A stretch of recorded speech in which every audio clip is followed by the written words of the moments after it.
by the Florida Star newspaper. Welcome to the Impact Radio Show presented by the Florida Star newspaper. This is your host, Nahshon. I need you to stay locked. I need you to stay loaded. We got a great show in store for you on tonight. Listen, everybody, as you know, there's a lot of things that's been going on in the community. There's a lot of things that's been going on in our city, a lot of things going on in our nation. And one of the things that I like to stick with is road to recovery. Road to recovery.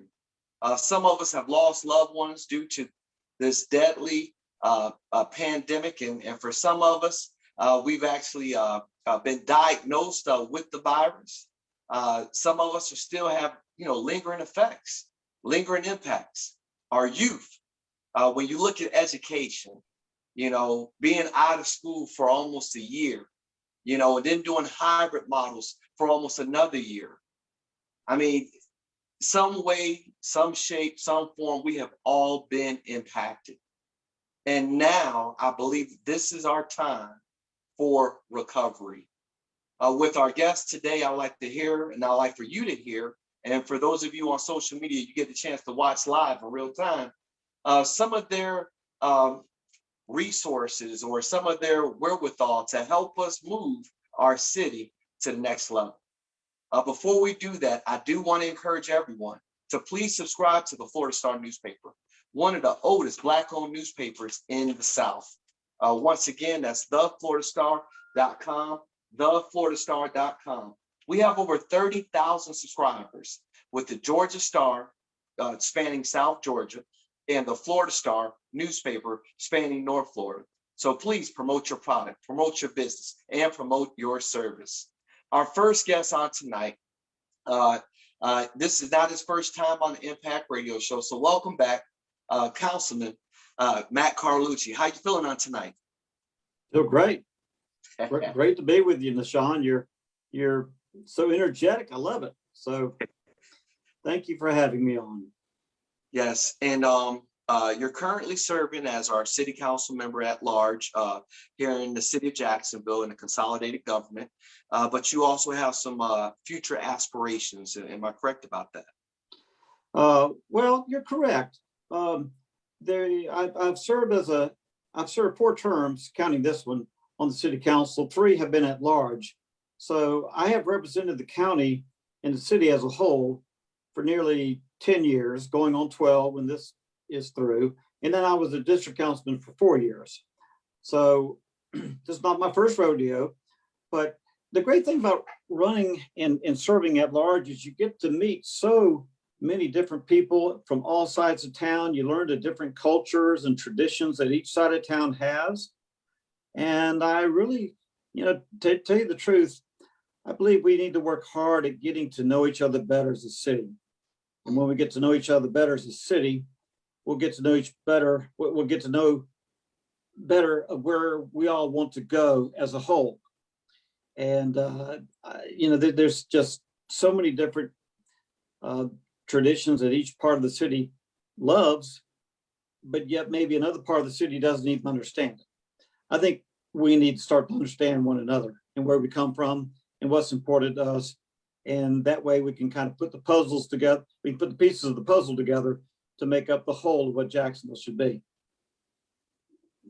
Understood. And now when you're looking at it, understanding the demographics of our city, the history of our city, we have different challenges. Obviously, we just had the gas tax on the bill or at city council. Are you able to chime in on that and how that impacts us? And as far as futuristic, how can that help our city? Because obviously during public comment, you have people who were for as well as against based on their current circumstances or values or living conditions. So can you kind of chime in, maybe educate our audience a little bit about that? Well, I'll do my best. When you're running for mayor or any elected position, I'm running for mayor in 2023. Supporting a tax of any kind is not typically politically popular. I'm not trying to put any, stars on my vest or for supporting it, but I supported it because this gas tax does several things. Okay. It is going to go back and it's going to repair so much of our infrastructure that has not been repaired and has been ignored for many years. Roads, curb and gutter, drainage off of roads, streetlights, and so forth. But because we are one of the fastest growing cities in the country, it also is going to build new roads, better intersections, safer intersections, by the way, for the whole city, because we have a lot of people who die each year because we have bad intersections and there's no good safe crossings of these intersections. So it's going to handle that as well. It's going to create better drainage for future growth that we're going to have. The other thing it does that I played a part in is it's going to fund the Emerald Trail, which is a 30-mile trail.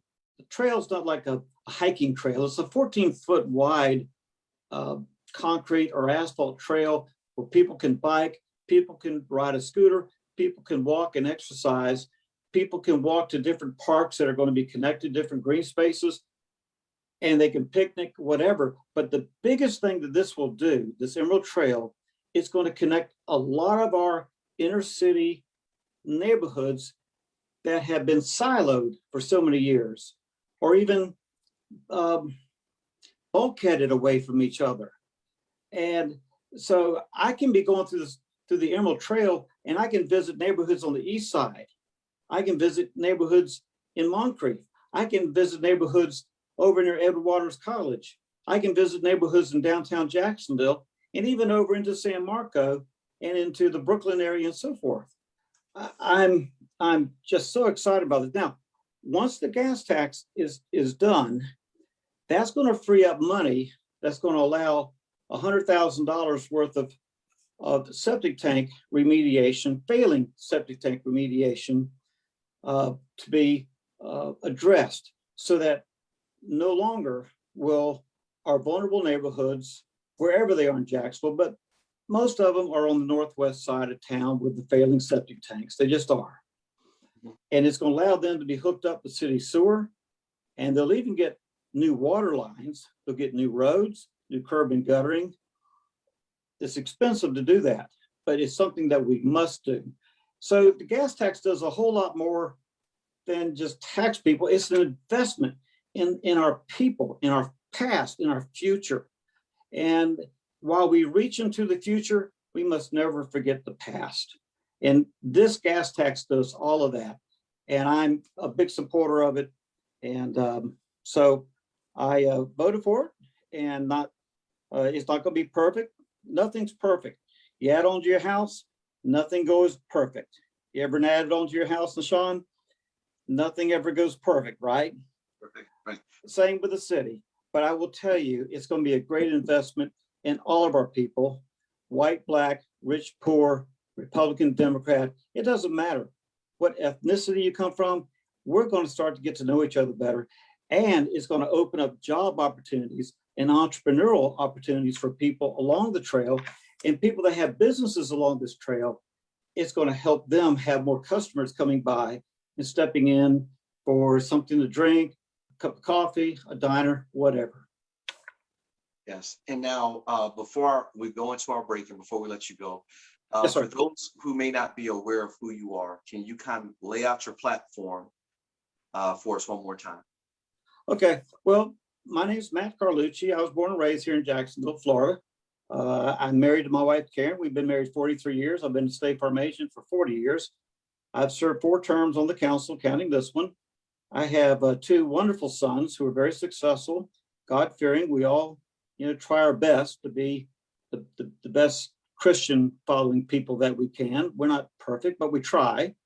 I have 4 little troublemaking grandkids that I love to play with.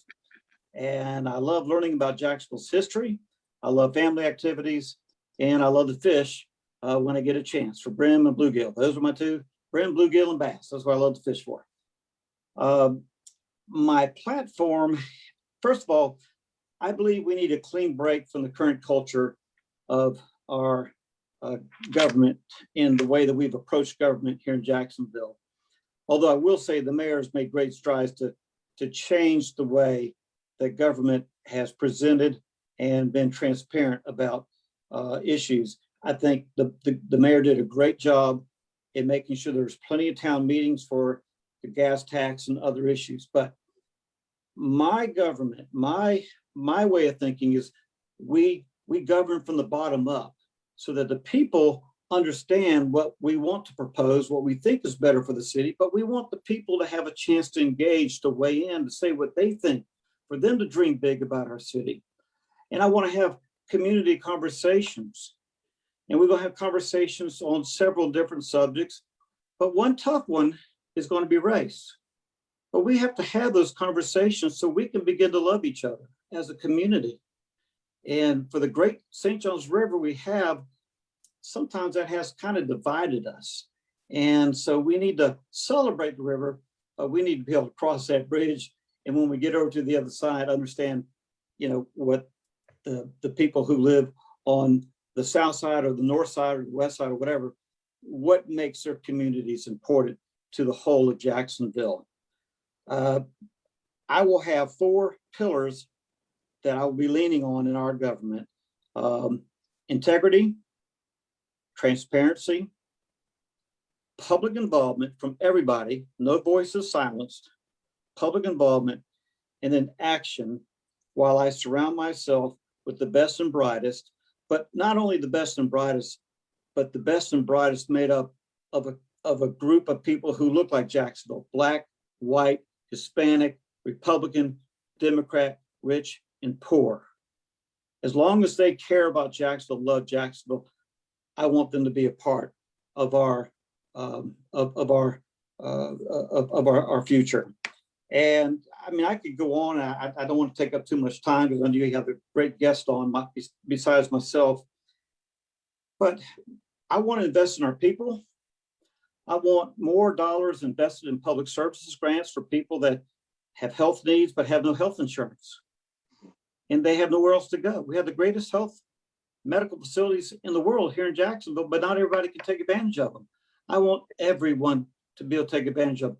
We have mental health issues in Jacksonville that we need to address. We're not investing enough in our people. And then finally, and last but not least, we need to invest in our children in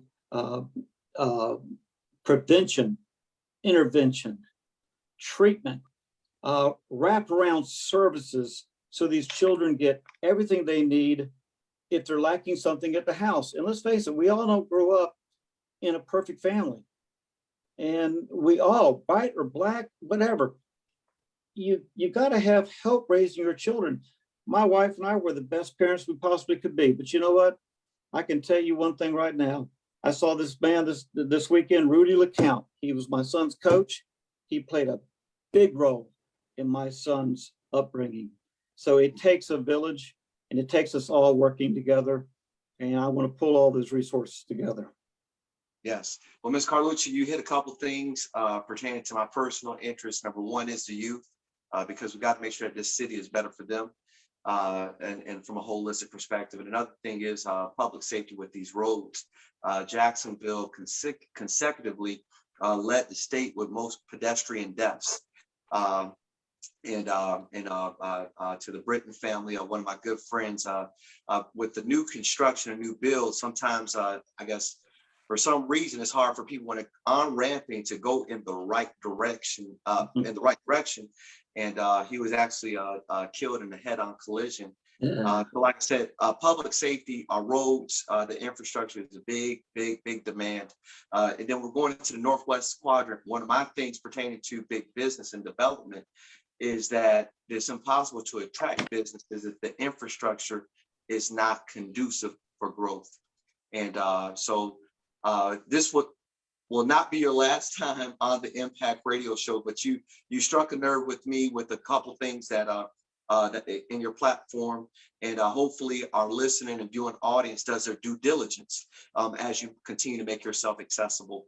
And please feel free to take out a campaign ad with the Florida Star newspaper. We're going to advertise with the Florida Star. Matter of fact, have somebody call me. I want to subscribe to the Florida Star and some other subscriptions as well. But let me just leave you with one thing. Anybody that wants to call me, I have my phone number, my cell phone. I put it out. Just don't call me after 10 o'clock tonight because I might be in bed, sacked out. Okay. But call me at 904-703-0999. That is my personal cell phone. If you want to share with me what you think, feel free to do so. Nahshon, I want to thank you for the great job you do and the passion you have for our city, for our youth. You are an amazing man. I've come to admire you so much, just the short time that we've known each other, for a year or so maybe. And I thank you so much for giving me this opportunity to be on your radio show. And I wish your speakers, I hope that they get more time than I've gotten. But and if I took up too much time, I apologize to them. But you're a great man, and I love you and wish the best for you. Yes, and I love you too. One of my things I love to say, Mr. Carlucci, is that when you open your hand, that's a community divided. But when you close that fist, that's a community united. And that's right. But it takes so much work to bring everybody to the table. And it seems that that's a part of your message, is saying, listen, the table is big enough for all of you. And like I said, I can't endorse you. So I'm just asking everybody to please do your due diligence. Oh, no, wait a minute. No. I thought you were endorsing me. I thought this was a big endorsement time tonight. Yes. Well, listen, we got to take a break. Listen, everybody, when we come back, we got Dr. Shana Carter. We also have Miss Vanessa letting us know what's going on in the community, what's going on in the city, and bringing us our updates. You listen to the Impact Radio Show presented by the Florida Star newspaper. This is your host, Nahshon Nix, and we'll be right back after these messages. All right. Thank you so much, Mr. Carlucci. Okay, brother. I'm going to go do a little family time now. And Vanessa and to Miss Carter, I hope y'all have a wonderful time and get your message across. And if I took too much of your time, please accept my sincerest apologies. My wife says I keep yapping too much. More information. We want more information. That's fine. Have a good night. All right. Love you guys. See you later. Love you too. Yes. Dr. Carter. All right. Now we are still live on social media. If you want to call out your nonprofit, you can do so now. It is Crumping for Success Inc., where we are feeding minds and making pathways for holistic lifestyles. Awesome. And what is your contact information? Our number is 904-480-3434. We're also located at Charles Booby Clark Community Center, where they can come every single day and see us. All right. So she almost messed me up. Every single day. Welcome back to the Impact Radio Show presented by the Florida Star newspaper. Every single day. You said that one more time. How many days can they come? Every single day. Yes. How you doing, Miss Vanessa? I'm doing great, Nahshon. I'm doing great out here at the beach, enjoying myself. Yeah. It's nice right now. It was hot earlier today. I wanted to join the bonnet debate, so I just covered my hair. I got my bonnet on up underneath here, everybody. So I'm joining the hot goss right now. Yeah, I mean, I like it. It's very tribal. Is that a part of that the Wu-Tang? What? Not going. I'm messing. But it's a wonderful rap. I mean, she could have folded the shirt in half. We don't know, but it's wonderful. I love it. Dr. Shana. So tell us what's going on with your organization, Crumping for Success. Oh my God. So we have so many amazing things that's going on right now. We do have a summer camp that's coming up, business around the world. And we're focusing on 5 countries to where the young people, teens, middle and high school teens, they come and they're going to be working. Say that one more time. They're going to be. They're going to be what now? Okay, I'm sorry. I don't know what happened to it. So they're going to be focusing on 5 countries and how to do business with other countries in the world. and then also being able to probably create something that they can use country. So, but one thing that we are focused on right now is breaking the cycle of incarceration by focusing on entrepreneurship and being inventors. So our organization, we work with the juvenile facilities, teaching those young people entrepreneurship and the ability to be an inventor. So if they have an invention, we take them from idea to patent. So we have people with patents right now. We have some that are in the manufacturing stage. There are also some that are doing their first prototypes. We wanted to make sure that when they leave and they're released, that they're meeting opportunity and resources rather than the thing that got them incarcerated in the first place. Let's trail back. Let's trail back because like we had a slight disconnect. I want to make sure that I heard you correctly, as well as our listener, you and audience, because you mentioned about the cycle of incarceration. Then you said something about making sure that they had some type of patent or business when they got out. I must have missed something somewhere. I'm sorry. So our focus on breaking the cycle of incarceration, because a lot of them, they can't go get certain jobs, they can't go get certain housing. And so what we do is we kind of in our system set them up to repeat the cycle again. And so our goal is to help those that need entrepreneurship because they're very intelligent. I talk to a lot of them every single day. So they're very intelligent, but they don't have the opportunities or the resources to put that intelligence into action. So our goal is to meet them before they get out, creating possibilities for entrepreneurs. Now, with that entrepreneurship, this is for the youth. I want to make sure I heard you correctly. No, so we do ages 16 to 24. So that is considered a youth. So we are now focused on prison also. We just presented to the jail. We also do the juvenile facilities in Jacksonville also. You know what? We got to link up with you. I'm also the CEO of the First Coast Leadership Foundation, and what you're talking about makes so much sense because if we can break this cycle, for those of you that may know my story, my biological father spent most of my youth in prison. So according to statistics, obviously, if your father was in prison, you typically repeat the same cycle. So I get it. And we have to break those, what we call in the church, those generational curses, and but I do believe that our youth can only perform to the level that they've been prepared. So what you're doing, Dr. Carter, I sincerely commend, and I would love for our nonprofit to sync up and collaborate with it. Now, can you please call out your website, your social media address? When does this kick off? How can they sign up? I need all of your information. Okay, so we've been doing this for about 4 years now, but they can go to crumpinforsuccess.org. They also can reach out to. They don't know how to spell crumpin. They don't know how to spell crumpin. Yes, let me tell you for you. It's www.krumpin,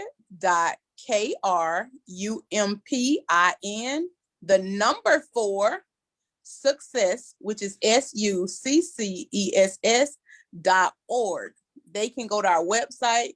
They can also reach us on all social media platforms, whether it's Twitter, Instagram, YouTube, Facebook. I'm on TikTok. So they can reach out to us on any social media. They also can, as I said, come to Charles Booby Clark Community Center. That's off of Sutel and Sabal. We manage that community center. We have some, and it's not just for teens to come there.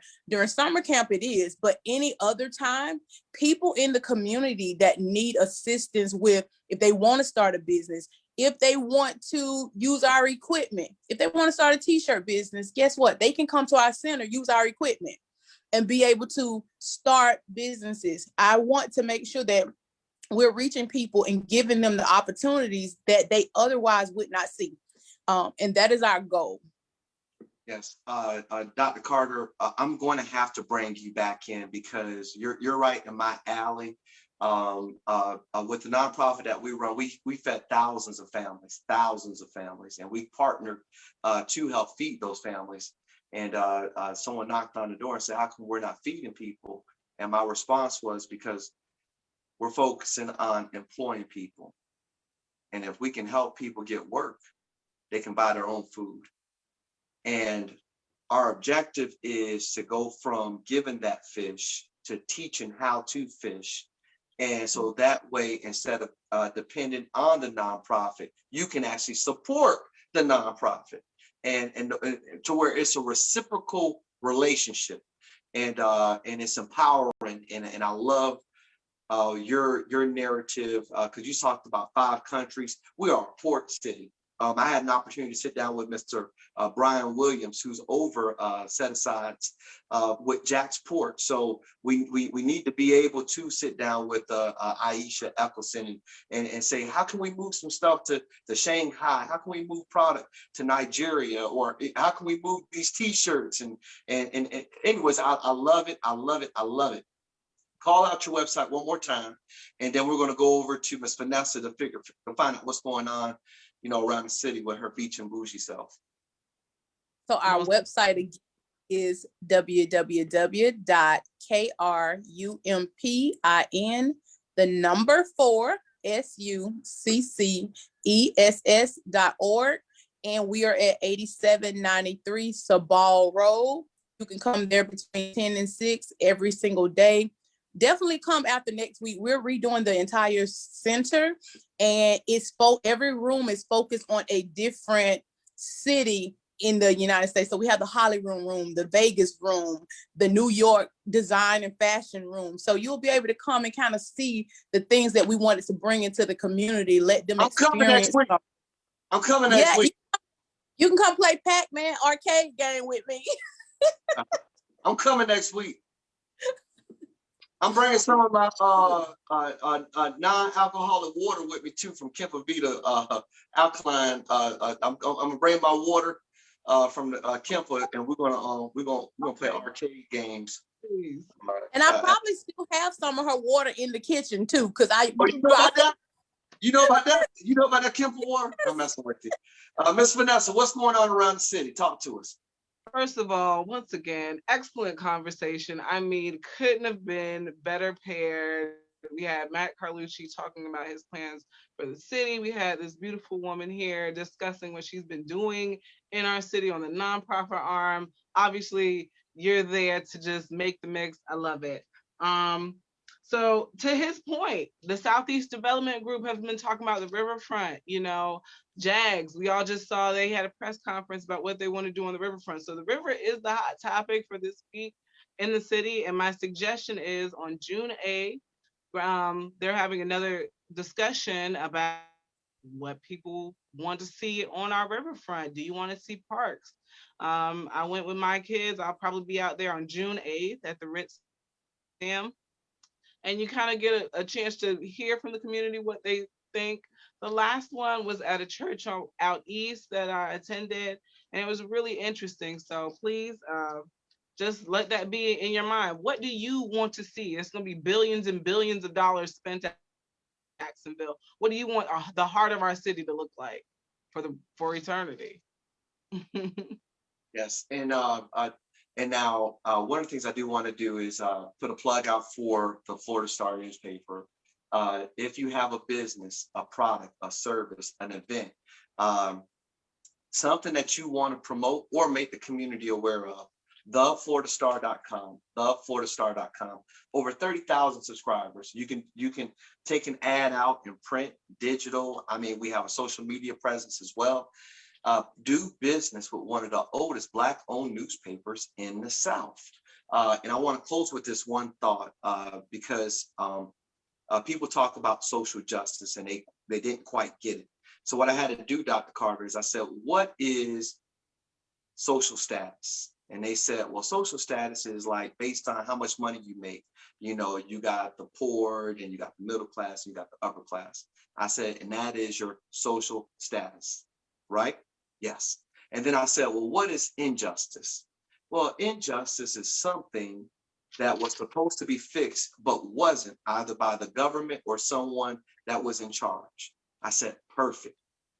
So what is social justice? Social justice is helping people who had never gotten the opportunity to reach their opportunities because people in charge didn't give it to them and they never got it right. And this is their opportunity to get it right. As I always say, knowledge is power. Knowledge of self is powerful, and knowledge of God is a source of all power. Thank you so much for listening to the Impact Radio Show. This is your host, Nahshon Nix. I love you. God bless you, and good night. Good night, everybody. Good night. Good night. Good night. Thank you so much, Dr. Carter. Thank you so much, Vanessa. Thank you so much, Mr. Carlucci. I love y'all. God bless you, and good night. Good night. Right.